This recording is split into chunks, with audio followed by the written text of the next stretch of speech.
बे 6 जनगोष्ठीखौ एसटि होनायनि लाहार फाहार खालामदों माने आसाम सरकारा दा बिनि सायाव रिएक्सन जादों आरो सिसिटिभ आन्दलन खालामदों। आन्दलन खालामनायखौ आं मोजां मोनदों, खालामनांगौ, आन्दलना जानांगौ आरो खुनु प्रकारै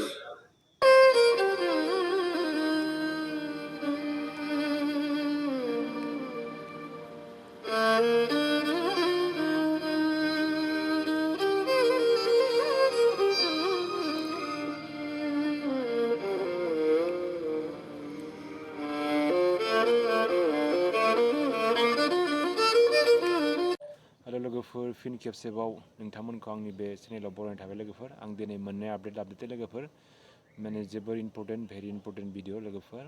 मोननै आपडेटानो जाहैबाय मोनसे एसटिनि बागै, ओमफ्राय मोनसेयानो जाहैबाय बेंगलराव थानाय बा कर्नाटकआव थानाय गोबां बर' सुबुंफोरनि थाखाय आङो आपडेट लाबोदों लोगोफोर।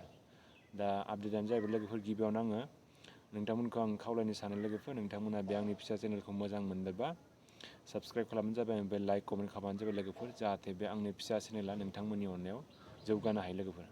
दा गिबियावनो आं जागायनोसै लोगोफोर, नोंथांमोननि गोबां नुखाबाय जानांगौ ससियेल मिडिया दा जोंनि आसाम एरियायाव बा आसाम स्टेटआव खालि बड'लेण्डल' नङा आरो माने दासान्दि माने एसटिनि दावराव जागासिनो लोगोफोर। दा बे मोनद' हारिखौ माने एसटि होनायनि बिराद दावराव दावसि जागासिनो आरो, नङा होनबा? ओमफ्राय दा जोंनि नै दा फैबाय थानाय 25 नभेम्बराव एसटि होनायनि बागै माने मोनसे फोसावगोन होनदों माने जोंनि गिबि मन्त्रि हिमन्त बिश्व शर्मा बिथाङा।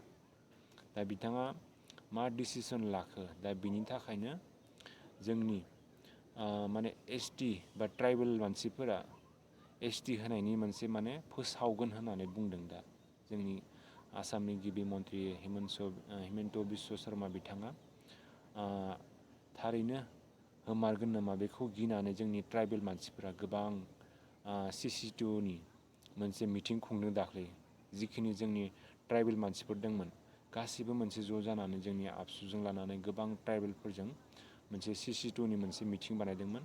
बेवहाय बिथांमोना मोनसे धरना होदों जे मोनद' हारिनो जोंनो बा मोनद' हारिनो मोनसे एसटि होआ बा माबा होआ, बिथांमोना राइट गैया होननानै बुंदों, नङा होनबा? बे जोंनि ट्राइबेल मानसिफोरा। ओमफ्राय दा थारैनो बे एसटि होमारोबा गोबां ट्राइबेल मानसिफोरा माने मा होनो बेले बेजे जादों बा थाखानाय जि गोहोफोर दं बेफोर गोमागोन, बे राइट्सफोर दं मोननायनि क्राइटेरियाफोर दङ बेफोर माने थारैनो गोमालांगोन होननानै माने ट्राइबेल मानसिफोरा गिनाय फैदों। बिनि थाखायनो गोबां दावराव दावसि जागासिनो। ओमफ्राय दा मा होनोबा हिमन्त बिश्व शर्माया मा डिसिजन लानो थांगासिनो, दा थारैनो जोंनि नभेम्बराव मिथिनो थांगोन लोगोफोर। जोंनि थाखाय बिराद दुखुनांथाव, नङा होनबा? बेफोरबायदि जायोबा आं बिथांखौ खावलायो बा आंनि फारसेनिफ्राय बेफोरबायदि दा खालाम, नङा होनबा? ओमफ्राय मोनसेयानो जाहैबाय लोगोफोर, जोंनि गोबां बर' सुबुंफोरानो गोबां दाब दाब जायगायाव खामानि मावनो थाहैनानै बिराद खस्थ' खामानि मावो, नुनानै बिराद दुखु नाङो, नङा होनबा? आं मोनसे स्क्रिप्ट भिडिअखौनो ससे गुसुं नायबानो जाबाय, गोबां खस्थ' मावो, नङा होनबा? बेनि थाखायनो आं जोंनि बिटिसि सरकारखौ, दानि बे हाग्रामा महिलारि बिथांखौ जोंनि बे जिखिनि बिटिसि एरियायाव एसे थाबैनो डेभेलप खालामथों होननानै खावलायो आरो बिथांमोनखौ, जाहाथे बर' मानसिफोरा जोंनि बिटिसि एरियायावनो मोनसे जौगायोबा माबा मोनसे मावनानै खाबु जानो हायो, जाहाथे गोजान गोजान जायगायाव थाङा। बेखौ आं खावलायो आरो बिथांनिसिम। बेखिनियाव दोनथ'बाय लोगोफोर, गोजोननाय थाबाय, थेंक इउ।